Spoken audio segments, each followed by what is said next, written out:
Hi வணக்கம் doctor Jhansi Shijo. இப்போது நம்ம நிறைய பேர் நோட்டீஸ் பண்ணியிருப்போம், நம்மளோட நகத்தோட கலர் வந்துட்டு மஞ்சள் கலரில் இருக்கிறது, பச்சை கலரில் இருக்கிறது, கருப்பு கலரில் இருக்கிறது, வெள்ளை கலரில் இருக்கிறது.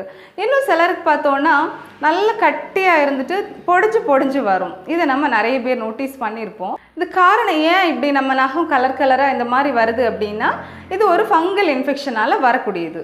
அதாவது ஒனிகோமைகோசிஸ் அப்படின்னு சொல்லுவோம். இந்த இன்ஃபெக்ஷன் ஏன் வருது அப்படின்னா, சிலர் பார்த்தோன்னா சர்க்கரை நோய் இருக்கும், ஸ்மோக் பண்ணுவாங்க, அவங்களுக்கெல்லாம் காலில் எல்லாம் ரத்த ஓட்டம் ரொம்ப கம்மியாக இருக்கும். அப்போது அவங்களுக்கெல்லாம் ஈஸியாக இன்ஃபெக்ஷன் ஆகிறதுக்கு வாய்ப்பு இருக்குது. அதே மாதிரி நம்ம கையெல்லாம் ரொம்ப கை கால் வந்துட்டு நீட்டாக வச்சுருக்க மாட்டாங்க, அவங்களுக்கு இன்ஃபெக்ஷன் வரும். அதே மாதிரி நம்ம கையில் காலில் வந்துட்டு இன்ஜுரி ஆயிடுச்சு அப்படின்னா வரும். நகம் கீறிச்சு அப்படின்னா, நம்ம சிலரெல்லாம் கடிச்சிட்டே இருப்பாங்க, அடிக்கடி கீறிட்டு இருக்கு, நகம் கீறிச்சு அப்படின்னா வரும். இன்னும் சிலர் பார்த்தோன்னா நம்ம டைட்டாக நம்ம சாக்ஸ் ஷூஸ் யூஸ் பண்ணுறனால வரும். இது சிலருக்கு பார்த்தோன்னா அடுத்தவங்களோட ஷூஸ் சாக்ஸ் வந்துட்டு ஷேர் பண்ணுவாங்க, அதனால வந்துட்டு வரதுக்கு வாய்ப்பு இருக்குது.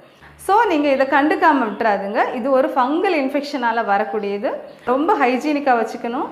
நம்ம உள்ளாடி இந்த ஃபங்கல் இன்ஃபெக்ஷனை கட்டுப்படுத்துறதுக்கு மெடிசின்ஸ் கண்டிப்பாக எடுக்கணும். நம்ம வெளியே நகத்துலையுமே ஆயில்ஸ் ஆயின்மெண்ட்ஸ் இருக்குது, நம்ம அப்ளை பண்ணால் ஈஸியாக வந்துட்டு இது சரியாயிரும். ஸோ இந்த வீடியோ வந்துட்டு நிறைய பேருக்கு யூஸ்ஃபுல்லாக இருக்கும்னு நினைக்கிறேன். ஷேர் பண்ண மறக்காதுங்க. நன்றி.